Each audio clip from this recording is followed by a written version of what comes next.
Allô? Excuse le barda, puis les moyens du bord. Je suis en train d'essayer de tester différentes choses. Puis je me suis dit que pour répondre à ta question sur les protestants en Nouvelle-France, ça allait être plus simple de faire une vidéo plutôt que de l'écrire au long, là.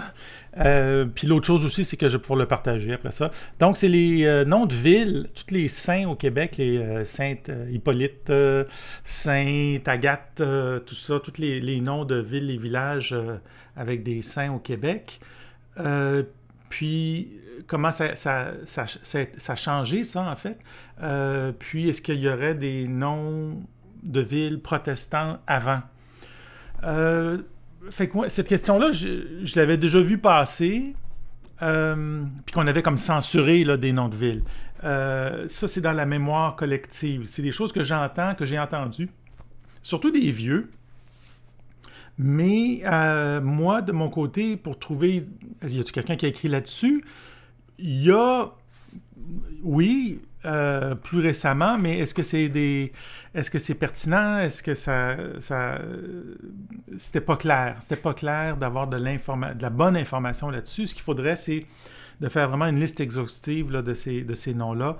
Ensuite, l'origine de ces noms de villes-là.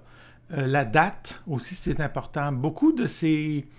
moi, ce que je vois, c'est que beaucoup de ces noms-là sont arrivés au 19e siècle. Fait que c'est tard pour moi, là, ce que j'appelle là, le protestantisme, là, c'est en Nouvelle-France là, dont je parle. Là.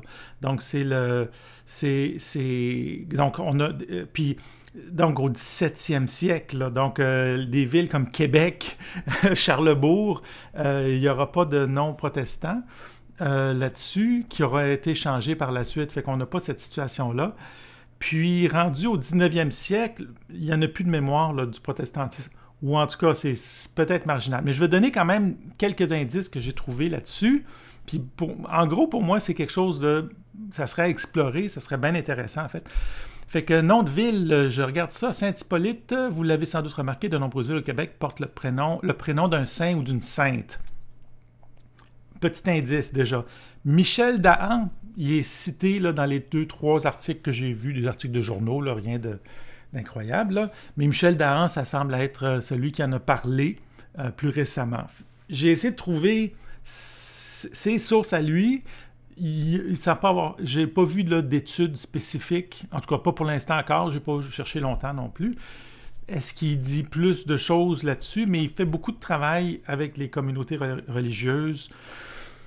Et donc, on a déjà une certaine vision, là, peut-être, là, de cette histoire-là. Quand on parle de...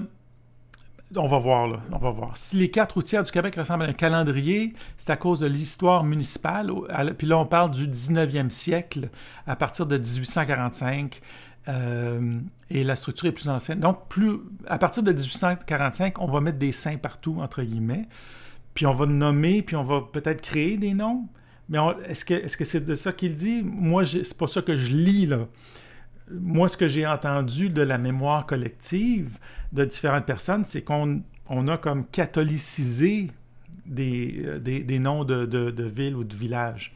On va avoir 3 exemples, là. Je vais te montrer ça, puis qui peuvent être un peu plus intéressants. Concrètement, la paroisse, bon, alors c'est quelque chose de technique ici.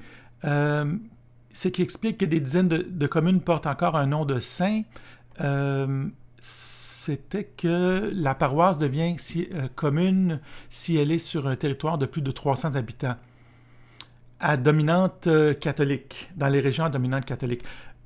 Eux, ils parlent des catholiques puis des protestants. Mais quand ils parlent des protestants, ils ne font pas la différence entre anglicans et les presbytériens, les Écossais. Les anglicans ne sont pas vraiment protestants. On se le dit, là. C'est pas exactement la même chose. Mais pour eux, donc, les saints, c'est par rapport aux catholiques. Puis, puis dans ces régions-là, selon eux, il n'y a pas du tout là, il n'y a pas d'autres religions, il n'y a pas d'autres... il n'y a pas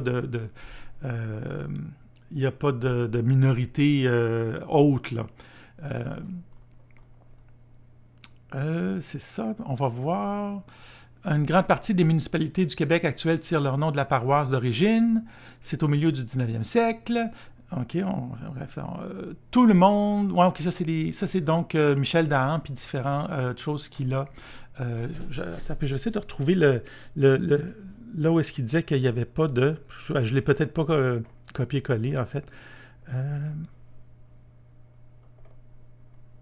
Je vais... Bon, en tout cas, bref, encore une fois, puis ça c'est le classique, c'est qu'on nous explique que tout le monde est catholique, fait que c'est sûr qu'on va mettre des saints partout. Ça, c'est l'explication typique, là. Sauf que quand on gratte un peu, des fois, on trouve autre chose. Fait que 3 cas qui m'ont été suggérés. Donc, j'ai pas fait là, de grandes recherches là-dessus, là, mais il y a eu 3 cas. Saint-Moïse. Saint-Moïse, c'est un village qui a été fondé par un Écossais en Gaspésie. Saint-Moïse, potentiellement, ça, c'est protestant. Il y a des gens qui s'appellent Moïse au Québec depuis la Nouvelle-France. Ça, c'est un prénom typé protestant.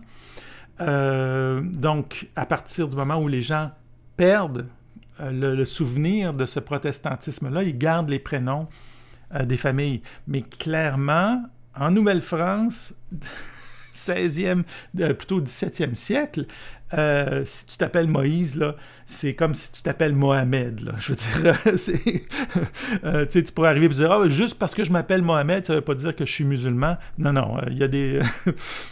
c'est du profilage, c'est de l'étiquetage, mais il y a des bonnes chances que, du moins, tes parents, quand ils t'ont nommé, c'est dans un contexte religieux, puis on voulait afficher ton appartenance religieuse. Même chose avec Moïse. Moïse, c'est une appartenance religieuse protestante. Fait que là, si tu veux m'expliquer que Moïse, c'est pas protestant, j'aimerais bien voir ça. Mais donc, au niveau du nom de village, c'est un protestant écossais qui reprend ce nom de village-là. Pourquoi Moïse? Alors, c'est particulier. Moi, j'ai toujours eu l'impression que, est-ce que lui, il avait remarqué ça, qu'autour de lui, il y avait des gens qui s'appelaient Moïse, des catholiques qui s'appelaient Moïse, puis qu'il a trouvé ça curieux. Je sais pas. Il y avait peut-être d'autres raisons. Il faudrait aller voir là, au niveau de l'histoire de la famille et tout ça. Beaucoup de ces noms de villages-là, l'histoire de l'origine du nom, il faut mettre ça aussi dans la balance. Mais quand ça date du 19e siècle, généralement, on est loin là, d'être capable de trancher puis de dire « Ah, ce sont des prénoms à consonance protestante. » Saint-Gédéon, les Bibles du groupe protestant des Gédéons, Gédéon, c'est un prénom protestant, ça, Gédéon. Il y en a... Je pense, en Nouvelle-France, à vérifier. En tout cas, Saint-Gédéon, ça c'est au lac, au Saguenay, Saguenay-Lac-Saint-Jean. Et Saint-Gédéon, c'est une ville qui avait été fondée par une compagnie, la compagnie Price, les frères Price, des Écossais. Alors encore une fois, oui, là on est encore dans des noms à consonance protestante, mais typiques là, des presbytériens. Donc, le lien, c'est pas avec les Français, en tout cas, à moins, mais parce que la décision était prise par des Écossais. Là, il faudrait voir eux autres, qu'est-ce qu'ils voulaient dire par ça, puis c'était quoi leur motivation. Alors, on peut penser aussi à un clin d'œil à la population locale, mais c'est hasardeux. Je serais très curieux d'avoir des archives là, de famille, puis ça existe peut-être, là, ça serait une belle chose. Mais un que j'ai trouvé, moi, bien intéressant, c'est Saint-Éphrem en Beauce. Saint-Éphrem en Beauce, alors on a un homme, un beauceron, qui va nommer le village d'Éphrem pour le nom qu'il a donné à son fils. Donc, Éphrem, on les retrouve en Nouvelle-France dès le début. Saint-Éphrem, ça a été fondé autour de 1860. Fait que normalement, il n'y en a plus là, de protestants là, du sol, de souche au Québec, là. Mais ce bonhomme-là, il appelle le village de Saint-Éphrem au nom de son fils. Et il n'est pas catholique. C'est un athée, apparemment. Puis moi, des athées, en 1860, québécois, enracinés depuis longtemps, là, qui ont comme c'est des histoires particulières. Là. Moi, je suis très curieux d'en savoir plus. Alors ça serait un cas là, de résistance, résilience. Est-ce que ça se pourrait? Difficile à savoir, mais c'est... Fait que moi, j'en ai trouvé 3. Saint-Gédéon, ça m'avait été donné par quelqu'un à un moment donné dans une conférence puis que lui, il disait, non, ça c'est protestant, mais est-ce que c'est vraiment protestant? Québécois. Je ne sais pas, est-ce qu'on a mis le Saint à Saint-Gédéon pour catholiciser? Puis en passant, pour le maître des saints, pour catholiciser ces noms de paroisses autour de 1845-1850, à grandeur, ça efface les racines. Là. Puis c'est la même technique qui avait été utilisée pour les prénoms.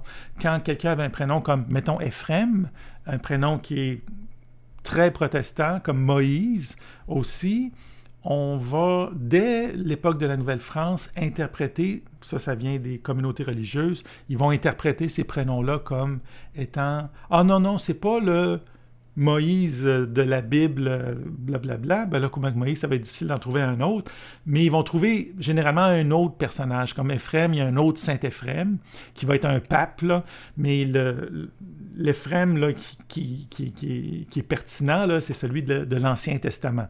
Alors, on va trouver dans les milliers de personnages catholiques, certainement là, classés catholiques, là, on va essayer de trouver un personnage pour modifier le sens du prénom d'origine. Par rapport à cette modification du sens des mots d'origine, ça m'amène à te parler de le livre que je suis en train de terminer. En fait, il est terminé, il est en révision en ce moment. Je l'attends, là, sur Olivier le Jeune. Puis Olivier le Jeune, c'est un des premiers cas où il y a ce changement par rapport au prénom. Quand il va être baptisé, il est déjà ici à Québec depuis 3 ans. Tout le monde l'appelle Olivier, on peut présumer de manière logique. Mais le Olivier dont il s'agit, c'est probablement un protestant, puis certainement, il est perçu comme un traître. Il est perçu comme un méchant. Alors, quand il va être baptisé au nom d'Olivier, donc le même nom, mais on va lui donner un autre sens. Donc, le curé, le père jésuite en l'occurrence, va dire « Non, ça, c'est pas, là, faites attention, son prénom, c'est pas Olivier, là, du nom du traître qui s'est évadé en Angleterre. C'est au nom d'un autre Olivier catholique bien connu de Québec que tout le monde connaît, que tout le monde aime bien. » Donc c'est simplement un changement dans l'interprétation de ce nom-là, dans l'interprétation donnée de ce nom-là. Et c'est un premier exemple de ce phénomène-là qui va être élargi par la suite là, pour l'ensemble des prénoms protestants au Québec, quoiqu'ils ne sont pas si nombreux, mais il y en a. Puis ils sont à chercher justement à ce sujet. Pour les prénoms, ça serait tellement intéressant. Ce qu'il faudrait faire, puis ce qui n'a jamais été fait, ça serait une étude contrastante, une étude pour faire le contraste entre la France et la Nouvelle-France, période du 17e siècle. Il faudrait donc la liste des prénoms utilisés en Nouvelle-France ici, liste complète, puis il y a des variations là, dans l'orthographe, c'est tout un chantier, mais ça se fait. On a l'information. Puis avec une liste des prénoms en France, dans les mêmes lieux d'origine, Pays de Caux, Poitou, Le Perche, moindre mesure, mais Paris aussi, il y aurait ensuite, donc faire un contraste, puis là, les régions protestantes en France, pour avoir une espèce de mesure, quels sont les prénoms typés protestants utilisés en France. Et ça se peut que ce ne soit pas les mêmes en Nouvelle-France. Est-ce qu'il y a de l'innovation en Nouvelle-France? Moi, je pense que oui. Le prénom Élie, par exemple, utilisé pour un homme en Nouvelle-France, Élie, c'est Elijah. On les retrouve donc... on ne le retrouve pas, je pense, en France. Moïse, je pense pas qu'on retrouve ça en France. Peut-être que oui, peut-être que je me trompe. Je serais très curieux de voir s'il y a des innovations Et ça permettrait aussi de voir si, à quel moment ça perdure, là, cette idée de prendre des prénoms là, de l'Ancien Testament à la façon des calvinistes. Alors, il n'y aurait pas seulement l'aspect calviniste là, de l'opposition à la messe, l'opposition aux hosties, qui est typique du calvinisme français, mais il y aurait aussi donc l'utilisation des prénoms, sans compter bien sûr l'alphabétisation. Pour les noms de lieux, alors ça reste ouvert. C'est un gros chantier que j'ai vu passer, oui, mais que j'ai pas entrepris. Mais ça serait intéressant de voir ça. Je reviens à Olivier Lejeune juste pour dire qu'avec Olivier Lejeune, il y a un autre personnage super intéressant que je découvre en faisant de la recherche sur Olivier Lejeune, qui est le premier esclave d'origine africaine à habiter en Nouvelle-France. Il va rester ici 25 ans. Mais lui, son destin est lié à celui d'un gars qui s'appelle Guillaume de Camp, qui va être capitaine de la flotte, je vais prendre c'est écrit ici, là, capitaine de la marine en Nouvelle-France. C'est le personnage important jusqu'à l'époque de Champlain. Il est super important. Il contrôle la voie du Saint-Laurent. Il fait partie d'une grande famille. Puis là, je découvre les grandes familles de Dieppe, des familles maritimes de Dieppe, les Decamps, mais il va y avoir aussi, il y en a d'autres aussi, dont les frères Kirk aussi, qui sont d'origine de Dieppe. Les frères Kirk vont se réfugier en Angleterre, vont venir attaquer Québec. Toute une histoire, mais Guillaume de Camp, donc, pourquoi est-ce qu'il est lié à Olivier Lejeune? Parce que comme Olivier Lejeune, lui, ses bateaux, ils viennent à Québec, mais ils vont aussi en Afrique, ils vont aller en Côte d'Ivoire, ils vont aller à Madagascar. C'est ça qui est intéressant. Olivier Lejeune venait de Madagascar. On a Guillaume de Camp qui est de Madagascar et qui va y retourner ensuite pour fonder... la France va aller fonder Fort Dauphin dans les années là, où Olivier Lejeune pourrait être un interprète. Alors, c'est ça la théorie là, qui est la plus plausible en ce qui le concerne. Donc, je te laisse ces informations-là. Donc, oui, c'est ça, Guillaume de Camp qui va même jusque en Asie là, pour le marché des épices. C'est absolument fascinant, tout le côté maritime. Et puis voilà, en gros, je pense que j'ai fait le tour aujourd'hui. Puis j'ai pu tester mon petit système. Je te remercie beaucoup. On se reparle bientôt. Bye!